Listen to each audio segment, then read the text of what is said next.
Welcome to episode 222. Today I have a really fun Reboot interview featuring best-selling author Lara Adrian. Stay tuned. Today's episode is brought to you by audiobooks.com. New customers get one free audiobook when using our promo code AudioShelf. You just need to enter the code AudioShelf on the sign-up page, then click Apply, then fill out the rest of your account info. Support this podcast by using our code AudioShelf and get your first audiobook free.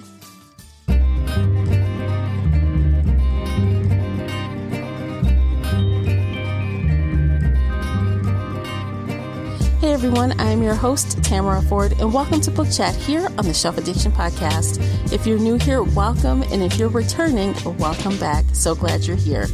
On Book Chat, we get bookish with roundtable book discussions, book recommendation lists, interviews, and more.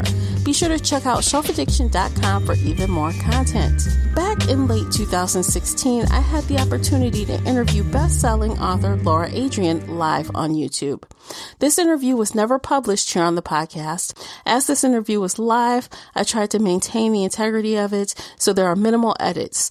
Please keep in mind while listening to this episode, this was before my oh-so-excellent podcast equipment, and it was really old school on YouTube, so I've done the best I can with the sound, but I know you will enjoy the interview because Lara Adrian is awesome. I'm going to tell you a little bit about today's interview guest. Lara Adrian is a New York Times and #1 internationally best-selling author with nearly 4 million books in print and digital worldwide and translations licensed to more than 20 countries. Her books have been named among Amazon's top 10 romances of the year and have also been nominated by readers multiple times as finalists for the Goodreads Choice Award for Best Romance of the Year. If you all like this, please like the episode, send me a tweet, let me know, because throughout the year I may be publishing more interviews that I'm going to pull out of my YouTube vault to share here on the podcast. If you'd like to comment on something you've heard during today's episode, you can find me on Twitter at Shelf Addiction or call in and leave an internet voice message via SpeakPipe. The links for everything related to today's episode are below in the show notes. Now on with the interview. Without further ado, hello, Lara, welcome. Thank you for taking the time to chat with me today. Hi, thank you for having me. No problem. How are you doing today? I'm doing great. I actually had a really exciting weekend, so I'm doing really well. Really? Are you going to share why it was an exciting weekend? Oh, sure. Okay. It's kind of a long story, but romance readers will probably appreciate it. A year ago, last summer in August, my mom had a fall at home and she passed away. She had a brain injury and she died. Well, this year, almost a year to the day, about a week before the 1-year anniversary, my family was contacted by someone who said that he had a really good reason to believe that he might be my mom's child that she gave up for adoption when she was 23. And my mom met my dad and married him when she was 28. So, and had never mentioned anything like that. And we were all kind of skeptical at first, but when we saw, all the information that he had, and he had done a DNA test and he'd gone through Ancestry. And I mean, it was just, you couldn't even deny it. And it turned out she did. She had a secret baby when she first came here from Germany when she was 23 years old. And it was, different times. It was 1961 or 2. And when her employer found out that she was pregnant, they fired her. And she was afraid she was going to get deported. And it was just, all these things. Everything was just so different back then.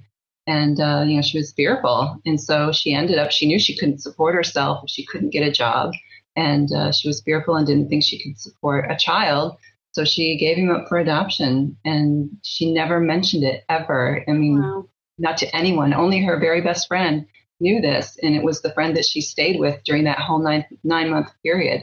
So anyway, flash forward now, just this summer, just at the end of August, we get this phone call and this email from this man who's 54 saying, I think I'm your half brother. Wow. And so actually, I had talked to him a couple of times since then, and we actually just met in person for the first time this weekend. He came and stayed with us. So it's been just like an incredible whirlwind to find out that all of a sudden I have an older brother. I have a younger brother and sister, but now I have an older brother too. It's just the coolest thing ever.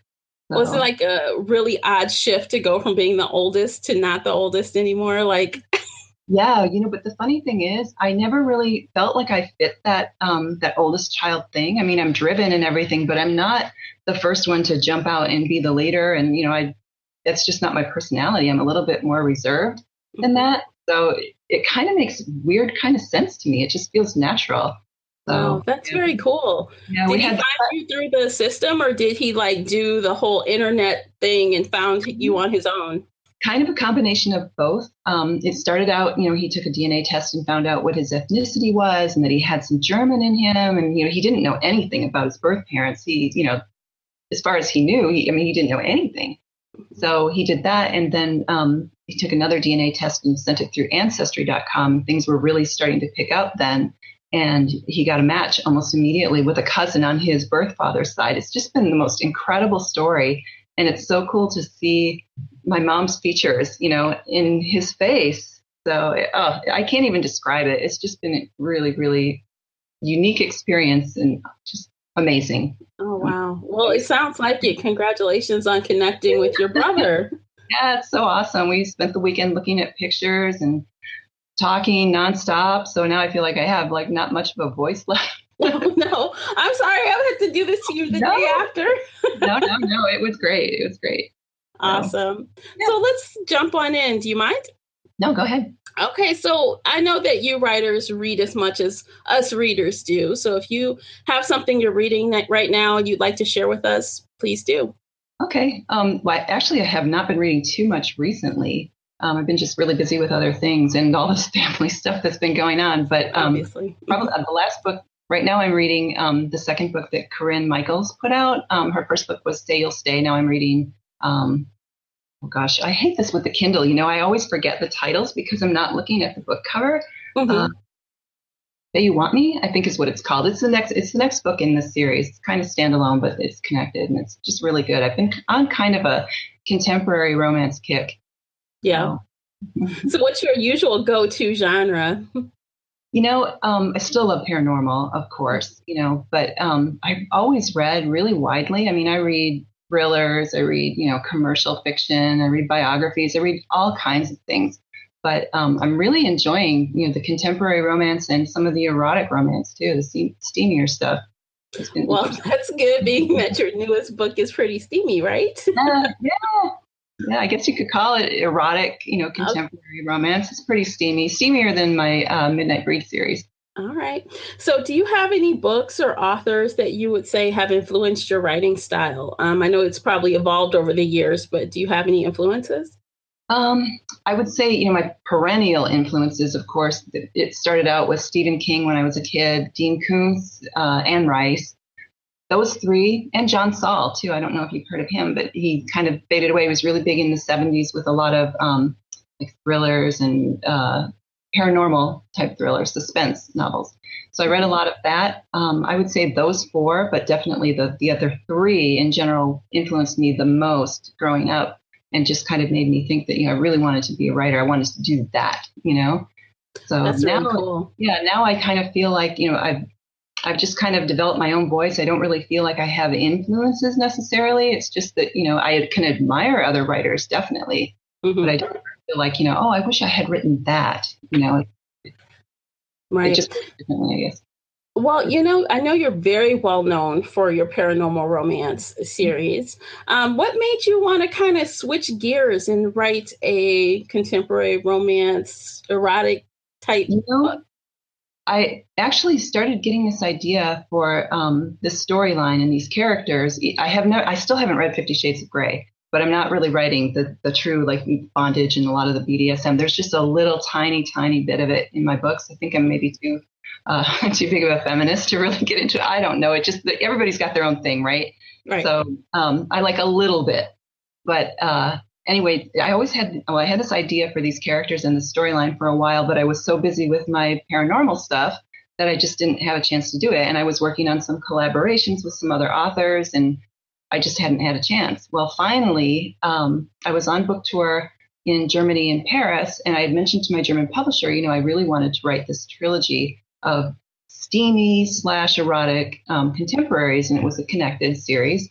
And they were really interested. And so my husband and I, after we went to Paris for the next leg of the book tour, I said, let me tell you about this idea. And so we sat down in this cafe in Paris and basically plotted out all 3 books. I told him, here's what I wanted to do. And instead of going to museums, we ended up just like plotting out 3 books together.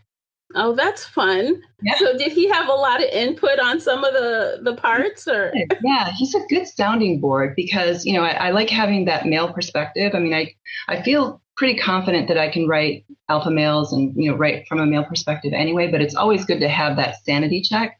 Mm-hmm. So, and he's got really good ideas for, characters and plots, and he'll check my logic, that kind of thing, and see if he can drive a truck through some of my plot holes.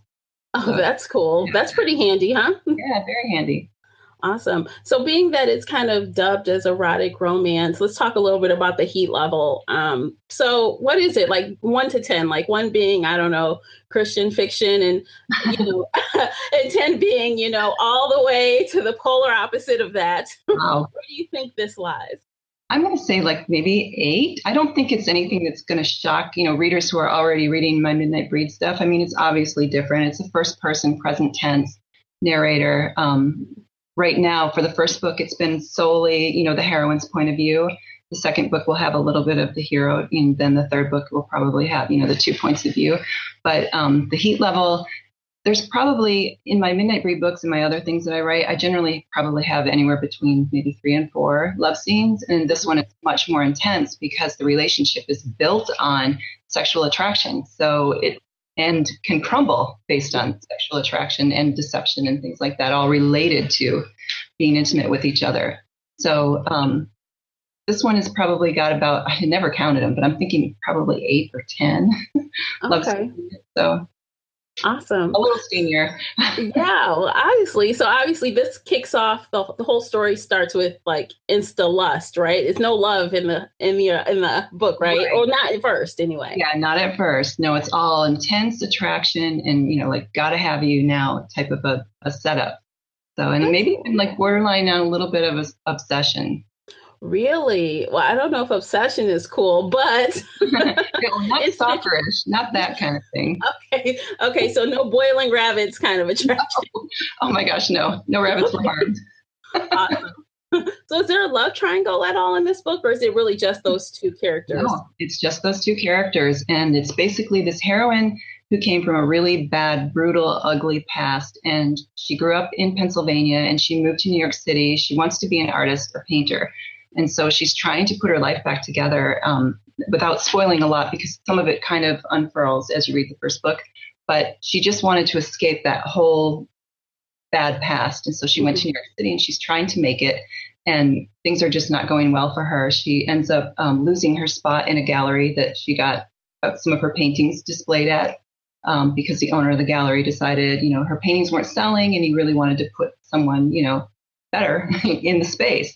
So, and then she's losing her apartment to a condo developer. So it's like all of these things are just kind of cascading one after another on her, and it drives her to this point where she really doesn't know what she's going to do. She figures she's going to probably be back on a bus going back to Pennsylvania, So then she gets this opportunity to house sit at this super elegant high-rise apartment building in Manhattan. And so it's very temporary. It's only for 4 months. There's this actress who's moving out to Japan for a job, and she needed somebody to watch her place, and she gives it to Avery. And so Avery takes it, and she meets this man in the building, and he's the guy on the penthouse. And then she finds out some other stuff about him that I won't say because it's spoilerish, but they begin this intense affair. Not affair, they're not married or anything, but Yeah. So it takes place in New York City, right? New York City, and then it moves to Miami, and then the second book will be New York City and Paris, and then the third book is New York City and some other areas too.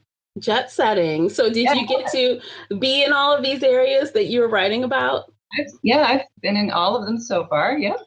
Very cool. So you can really put us there then. I'm sure your world building is really spot on and we feel like we're in New York. I try. I mean, it's not loaded up with a bunch of street names and, you're not going to get lost, but I try to give, no matter what I'm writing about, I try to really immerse the reader in the scene and in the setting. So I try to do a little bit of research. If I haven't actually walked the streets or been there myself, I try to do some research so that it feels authentic. So I always love a strong heroine. So how does Avery fare in this arena? Well, when she starts out, I would say that she is resilient. I don't know that I would look at her or that she would even view herself as being, strong. Mm-hmm. So, but she's definitely resilient. I like a strong heroine too. I don't like a doormat. So most of my heroines are pretty strong. They might come from something, damaged. They might be broken, but they come around. They're not helpless. Right, right. So obviously to counter a strong woman, we usually need an alpha guy that can handle the strong woman. So is Dominic alpha or is he kind of beta? He is totally alpha. I don't think I've ever written a beta hero. Yeah. Uh-huh. I try to write the things that I like and, because I feel like I'm writing for myself first, no matter what I'm writing. And that I love those dark alpha heroes, not like to the point where you're questioning, their sanity or something, or if you need to get a restraining order, not that kind of alpha, but, right. Definitely the big bad, but they've got all of them all have like an inner core of honor. And I think that's the key for me anyway, in a hero. I don't care how big an alpha you want to make them, but they have to have that core of honor inside. Between the two of them, there's really not a dominant struggle, power struggle type of thing going on. Or that's hard to say, really. I mean, there's a bit of that because of the way that the relationship is. I mean, it does hold all the power because he's very wealthy. He's a billionaire. He's successful in business. And again, without being too spoilery, he has some control over her destiny in a way. So there's a bit of that. Yeah. Yeah. So what do you like most about the characters that you've come up with for this title? Wow. Well, I like that Avery has lots of facets and that she comes from a broken past and that she's trying to outrun something that could have really defined her the rest of her life, but she didn't want to let it define her life. That's not that she didn't make mistakes and didn't do things where she maybe wished that she could have done them a little bit differently. So there's some other dynamics to the whole thing that she is leaving behind her in Pennsylvania. But yeah. Did you have any challenges when writing this book? Like, did you have any issues like switching gears or even coming up with things when you're writing in this new world? Well, it's a totally different point of view. So I'm used to doing third person, past tense. So going to first person present tense was challenging, but yet it was refreshing because I've written so many books that were all third person and multiple points of view. So the challenge was trying to tell a story completely from one character's point of view when I, as the author, know other things that are happening, off scene and what's been going on, the undercurrent of what's been happening, but she doesn't know that. So it's kind of, it was hard to juggle basically and still make the story, compelling and not give anything away, but yet you want the reader to understand that there's something more percolating underneath the surface too. So it had challenges, but yet it was just so much fun too. That's cool. So I understand this is a trilogy. So the second book is on its way. It's coming out next month, right? Yeah, December 30th. Yep. Okay. So this actually, it just carries on with the same characters, or do we see like a different set of characters? Well, you'll see a little bit more of some characters that were mentioned in the first book, and you'll see, a couple of new characters, but mostly, it's Avery and Nick's story. His name is Dominic Bain, but he goes by Nick. So it's Avery and Nick's story. Mm-hmm. And there's characters around them, like any couple, you've got people coming in and out of your lives. So there's some of that, but the focus is on the two of them. Okay. So when is the third book? Is it already plotted on its way? Yeah, planned and plotted. I'm a plotter, so I like to know where I'm going before I begin any book. And even, especially with something like this, because it's so tightly connected book to book, I have like the whole series plotted out before I even started it. Some things, you adapt a little bit because you might come up with something a little bit better, or you find out that something that sounded brilliant when you were plotting it, you get into the scene and you go, that's not going to work. She sounds like an idiot, or something. So, but yeah, the third book is plotted out and ready to go. And so I'll probably be starting that one after the first of the year and then put it out hopefully early spring. Very cool. Yeah. So speaking of plotting, I have to switch gears a little bit and talk about Midnight Breed just a little bit because there are so many books. It's a really long-lived series. And I checked my blog. I actually read 11 books. I think I told you 9, but I read 11. Wow, you're doing well. Yeah, but it's been a minute since I read that 11th book. But So did you plot out how many books there are in this series? No, because the way it happened with that series, you have to go back to 2005. I was just coming off of a career writing medieval romances, and the market just tanked on that. And so my editor at Random House said, we don't want to renew you for medievals, but have you ever thought about writing contemporary paranormal? And I said, I would love to, because I had actually been trying to insert some paranormal into my medievals, but it was just, it was too little too late. And so I didn't even end up finishing that series because it was supposed to be a 4-book and they only contracted me for 3. And, that happens in publishing, unfortunately, traditional publishing. Mm-hmm. So they wanted to know if I was interested in writing contemporary paranormal. And I said, yes, I would love to write a vampire romance. And they said, vampire romance, they're just not doing anything. This is before Twilight, before J.R. Ward, before everybody. I mean, we had Sherilyn Kenyon and Christine Feehan, but they pretty much owned, a lock on that whole market. Mm-hmm. So I pitched the idea anyway. And my agent said, well, just give me one. Just pitch the 1 book, because I just don't want you to start out on something that's already tapering off. We want you to do something that's maybe going to take off bigger. And so I sent in my proposal, and she read it, and my editor read it, and they both said, this is really good. Why don't you make it a 3-book? Can you do that? And I said, well, yeah, Lucan's got friends, so that's no problem. So I ended up pitching a 3-book deal, and it actually went to auction all around the different houses. So, and I ended up staying with Random House with my same editor. So, yeah, wow. But it was for 3 books. So I ended up, my plot was for 3 books. So at the end of that, well, actually, I was still writing the 2nd book when Random House came back to me and said, we want you to continue. We'd like to offer for another 3 books. And I'm like, but my storyline ends on book 3. And so I knew I had to develop an even bigger villain to keep it going. So I did that. And then once that happened, and once the first 2 books came out, because they published them in very rapid succession, it came out the beginning of May, the end of May, and then the 3rd book came out in November of 2007. So it was, a big push for the whole series. And the 2 books, I think all 3 of them actually hit New York Times. The first one might have only been USA Today, but then the whole series kept hitting New York Times.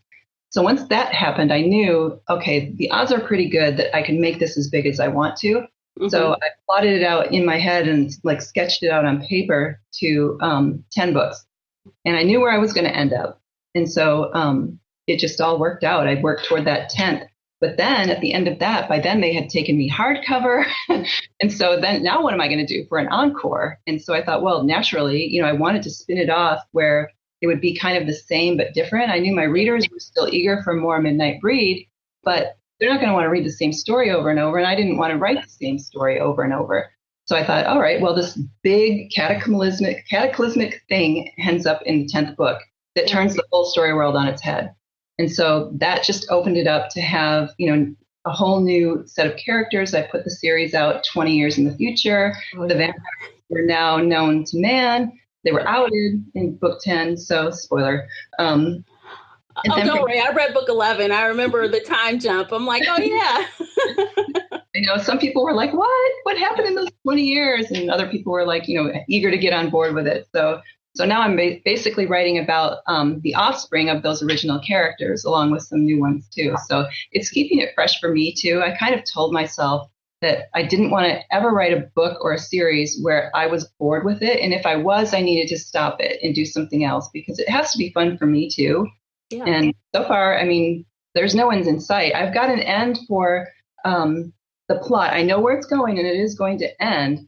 But now I'm getting ideas. I want to do a spinoff, which I actually hinted at. I had a novella that came out from 1001 Dark Nights in October. It was called Midnight Untamed. And there's actually a character in there, which is a big old hint on what the spinoff is going to be about. I write the novellas so they stand alone, too. So you don't have to go read the entire series for stuff to make sense. Okay. Because I know, I think the 14th book came out, or am I one behind? Do you have 14 or 15 out? Yeah, 14. The 15th will be coming out in the springish summer of next year. Wow. So that's kind of cool to know that there's a lot more Midnight Breed coming. Oh, yeah, definitely. Very cool. So obviously you're working on that series. Is there anything else you're working on right now? Those 2 are keeping me pretty busy. I've got ideas for some other paranormal series, but I haven't started them yet. And I'm trying to plan out my schedule. I've done a lot of collaborations, and I've done a lot of conventions and things. And there's been a lot going on at home with my mom, and then we moved. So my life has been pretty full, and I haven't really been able to devote a lot of time to something else in addition to those two main series that I'm working on. But hopefully, I mean, I have no shortage of ideas. It's just I don't have enough time in the day sometimes, to get them all done. So hopefully. Yeah. Okay. All right. So, there's always readers in the writers, not readers, writers and readers, I guess. But there's always writers in the audience, some that like to, are looking forward to getting published or have hopes of being published. Do you have any advice for aspiring writers? My advice always for aspiring writers is surround yourself with people who encourage you. If somebody's going to tear you down and tell you can't do it or give you reasons of why it's impossible, that you could never get there, ignore all that and surround yourself with people who are doing what you're doing, or at least will encourage you to keep doing what you want to do. And also another thing that I always tell people too is make sure that when you're writing, you're not writing with the goal of being published, right? For the fact that you love writing, because for a lot of writers, and myself included at times, especially in the beginning, that's all I had. I mean, I wasn't making a living at it. Definitely. It took a really, really long time before I was able to actually have enough income to support myself. So I was writing purely for the joy of it. So you have to make sure that it's something that you want to do, because otherwise there's a lot more, easier careers that you can do that are also not as consuming, and also you have to develop a thick skin too. So yeah, that is true. So how do you kind of deal with people who don't necessarily take to an installment? You know how the fans can be sometimes. How do you handle that? You know what? I have been so fortunate. And I mean, I don't read all of my reviews. Bad review hurts always, because I want everybody to like what I'm doing. But like I said, I mean, I really am writing for myself first, and I'm writing the best book that I can at the time that I'm writing it. So, and beyond that, I mean, I can't know what every reader wants for that story or those characters. So if I tried that, it would just, I wouldn't be happy. So there's always going to be people who don't agree with the choices that you made as a writer for that particular story or characters. And you've got to just kind of accept it and move on. But as far as, fan reaction or something, I've been really, really fortunate. Everybody's just so nice. Mm-hmm. So. Well, your books are good. I got to say that they really are. I read a lot of them, so I think I kind of can say that. Oh, thank you so much. Yeah.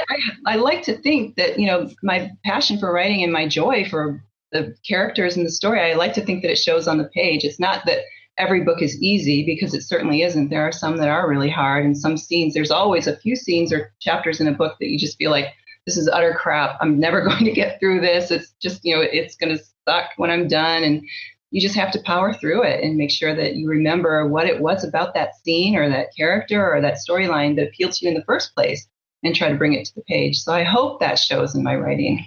Yeah, I think it does. I'm definitely looking forward to reading, for 100 Days, and then for 100 Nights. And then what's the third book again? For 100 Reasons. Okay. Yeah, I'm definitely looking forward to that. It's just something a little bit different from you, and I'm definitely excited for it. The reviews have been really good so far, so congratulations on that. Thank you. Thanks. All right. So is there anything else you want to share before we do the lightning round? No, I'm ready for the lightning round. All right. So let me run down the rules right quick. So it's 60 seconds, 60 questions. Of course, no one ever gets 60 questions, but some are book related, some are not. And just answer as many as fast as you can. And that's it. Wow. All right. All right. You ready? I'm ready. Got my timer. Okay. Physical books or ebooks? Oh, physical. Hero or villain? Hero. Tea or coffee? Coffee. Name a book that you've read in one sitting. Oh my gosh. Well, you know what it was? Say You'll Stay. I read that in one sitting on an airplane just recently. I have a terrible memory. These questions can be hard for me. Beer or wine? Wine, all the way. Milk chocolate or dark chocolate? Oh, that's tough. Depends on my mood, but generally milk. Okay. Vampires or werewolves? Oh, easy. Vampires. Where's your favorite place to read? Right now, it's on my terrace. We live in a condo now, so it's on my terrace looking at the ocean. Oh, cool. Cats or dogs? Cats. All my life, been a cat person. Oh, cake or pie? Cake. Early bird or night owl? Early bird. Used to be a night owl, but now I'm older, and so now I'm early bird. Oh, okay, that's it. We're done. Woo! 60? Oh, it was 60 seconds? Oh my gosh. Flies by. Wow. Let's see. I think you got, let's do a quick count. I think you got. Dismal. You didn't do too bad. I think you got 13 out of 60. Oh, that's average. I don't move at lightning speed, apparently. No, nobody does. That's why I think it's almost like just fun to call it that. Yeah. Have you ever seen those interviews where they go to somebody's house and they do, I think it's like 70 or 120 questions? It's like the Vogue or something. Some magazine does this thing where they rapid fire them off. Daniel Radcliffe did one. He was just so fast. It was amazing. Wow. Well, I guess that gets an honest answer because you're really fast and you can't think about it too hard. Right. Very cool. I'm going to have to check that out. I'm going to look it up. I wonder what magazine that is. Yeah, I can't remember. I think it's Vogue, but I don't know. Okay. Very cool. Well, thank you for doing that. It was really fun. Before we sign off for this afternoon, is there anything else you'd like to share with the audience? No, just thank you for reading my books, everybody. I really appreciate it. I mean, I feel blessed that I'm able to do something that I absolutely love and that I have readers who, identify with my characters and like to read my stories. So just thank you so much. And happy Thanksgiving to all the U.S. people. Yeah, happy Thanksgiving. I'm so not ready. No? No. Are you cooking? No, I'm not, because I'm working on a book, and also this is my first Thanksgiving here in this condo, and I'm not used to the kitchen, and I just don't want to mess it up. So next year I'll do it for sure. Too much was going on all at once. I mean, to even wrap my brain around it. So well, you get a pass. You sound like you're very busy. No really problem. That I'm not making dinner. Oh, well, I don't make dinner on Thanksgiving either. For once, I get to go to my in-laws. Oh, I wish I could. Yeah, I get a break. Well, it's been a pleasure. Thank you so much for joining. Thank you for having me. Okay. Well, thank you for watching, everyone. Be sure to check out Lara Adrian all over the internet. Her social media links are below. Be sure to download a copy of For 100 Days and check out the Midnight Breed series as well. I have all the links below. Go ahead and get to clicking. And that is it for today. Thank you so much for watching. Until next time, happy reading. Bye, guys. Thanks, Tamara. Bye-bye. If you enjoyed today's episode and would like to show your support, there are a few things you can do. Head on over to Apple Podcasts and leave a positive 5-star review. You can follow me on Twitter and Instagram. Most importantly, you can share this podcast with friends and family that love pop culture, from books and audiobooks to TV and movies. I'll see you next time here on the Shelf Addiction Podcast.